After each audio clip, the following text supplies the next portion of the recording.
Do you remember that techno song with the guy like dun dun dun dun dun dun dun dun dun dun dun dun dun dun dun dun Mortal Kombat?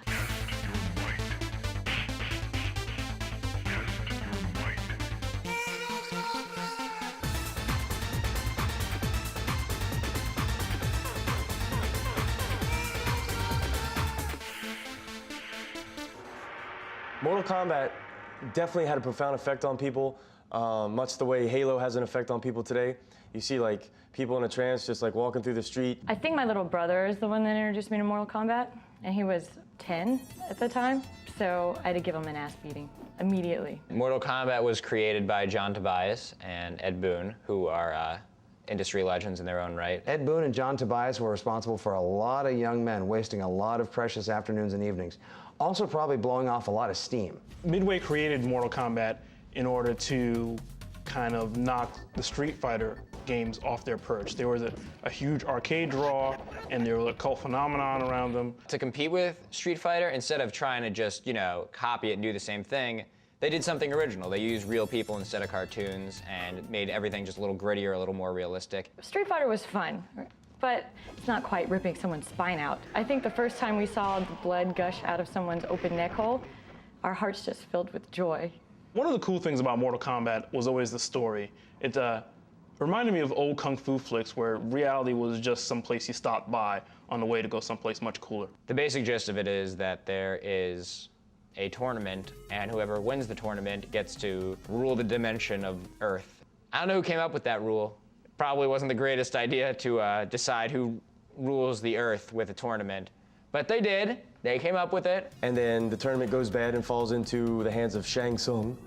And so now we all have to compete in the tournament to defeat him to save all mankind. Mortal Kombat 1, you had 7 characters. You had Kano with a half-face mask of steel. My favorite character was Scorpion. He was the yellow ninja. He had a grappling hook that he'd throw into your neck. But I think everybody's favorite character is Scorpion. I mean, he's an undead hellspawn ninja. That's sexy. But I think Sub-Zero is the best. I think everyone knows Sub-Zero is the best. It's like the Cold War. Like, you got to know how to use Sub-Zero because you might be playing someone that knows how to use Sub-Zero, and he's the best. You got to know Sub-Zero. I always wanted to be the girl. Yes. There was only one. Sonya Blade. She was the bomb, and I loved her, and I wanted to be like her. You also had Raiden. Raiden with his Vietnamese rice-picking hat, and he was like a thunder god. When a video game comes out with a character similar to my favorite character in Big Trouble in Little China, kick ass. You had Liu Kang, who was my favorite character. He's pretty much just like Bruce Lee. I mean, honestly, Liu Kang was the one character in that game that made you feel like you were portraying Bruce Lee or a real martial arts expert. Johnny Cage made you feel like a real asshole. Yeah, Johnny Cage was the actor. He was known for punching people in the groin, not too honorable a fighter. I couldn't stand Johnny Cage. He has to be the worst character. He's just a bitch. He has his tight pants on and he's just uppercutting people and slide kicking and cheap shots, punching them in the nuts. He's the type of dude I'd throw sand in his face on the beach. Originally, Jean-Claude Van Damme and Steven Seagal were both supposed to appear in Mortal Kombat as digitized actors, but they dropped out to go make terrible movies. Johnny Cage still kind of looks like Van Damme. I guess maybe they couldn't get him to officially be in the game, but he's kind of still there. We used to get in these furious arguments over who was better, Seagal or Van Damme. I remember, Van Damme. It was definitely Van Damme. See, I thought Seagal because he was into the Aikido and all those things, but Van Damme was into coke. Yeah. There was also a hidden character who was a third ninja who was green. His name was Reptile. Reptile was that green dude, looked like Sub-Zero, but they just hit the switch colors button in Photoshop. That's when they started running out of a little bit of creativity there. What do you think they should have done to Reptile? Make him green, give him like a suit like Sub-Zero's. In order to unlock Reptile, you had to be at a certain stage, which was the pit stage. There had to be shadows across the moon. You had to get a flawless, not get hit, not block, and then you'd unlock Reptile. Mortal Kombat had a ton of secrets. There was a lot of secrets in that. I don't know if now, like with the internet, I think the information would probably spread a little faster and more accurately. But you traded information on the schoolyard, the codes and the movies and stuff. There was really no easy way to figure them out. Part of the reason Mortal Kombat was so ridiculously popular because it was like a secret underground knowledge about these hidden moves that were in the game called fatalities. The fatalities. That was the best part of it. After you knock the guy out, you get to one last hit on him, and if you memorize a certain button sequence, it'd be a particularly unique and gruesome hit. Someone's head would explode, or like their body would be ripped into a whole bunch of pieces, and it would say, fatality. I seem to recall doing Sub-Zeros a lot. I still know the moves. It was forward, down, forward, high punch, and that would rip the guy's head out with the spine still dripping with blood. And it was classy.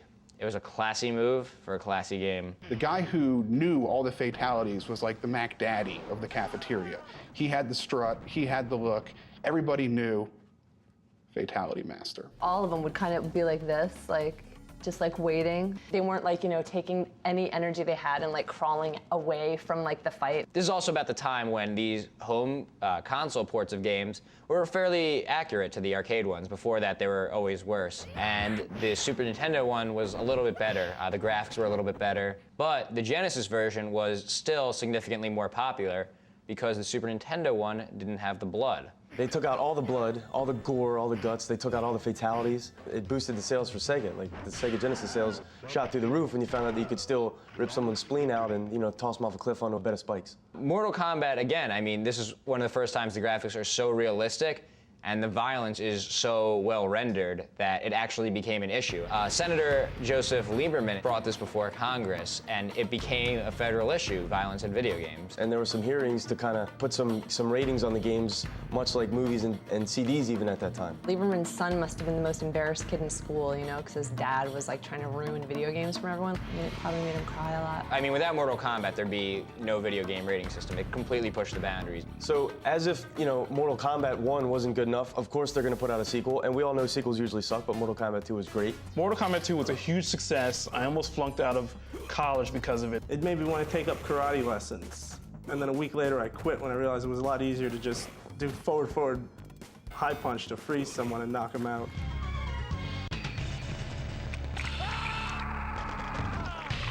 Yeah, I mean, in Mortal Kombat 1, there were always rumors about, like, all these extra fatalities you can do. But they actually threw those into Mortal Kombat 2, which, of course, led to more rumors. But there was babalities, where you could turn someone into a baby.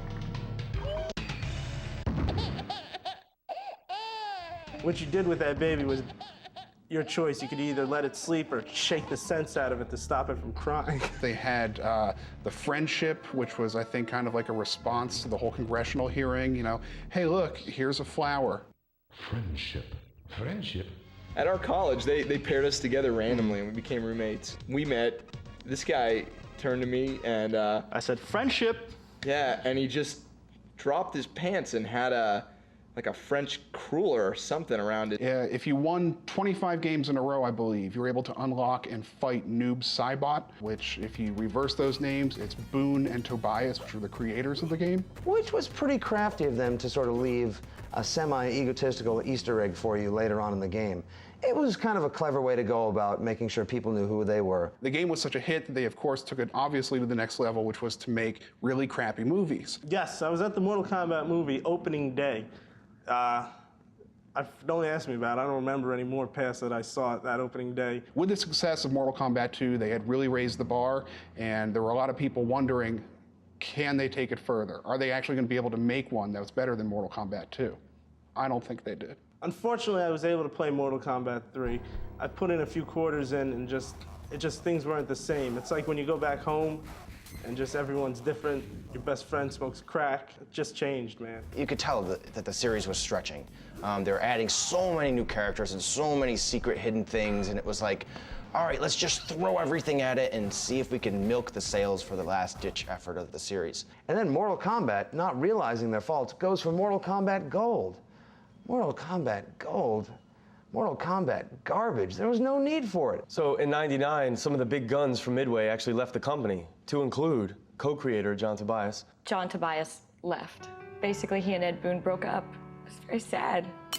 He spent all his time compiling their memories, making mixtapes. Then he had to go back and get all his stuff. Tears were burning in his eyes. Sad day for Ed Boon.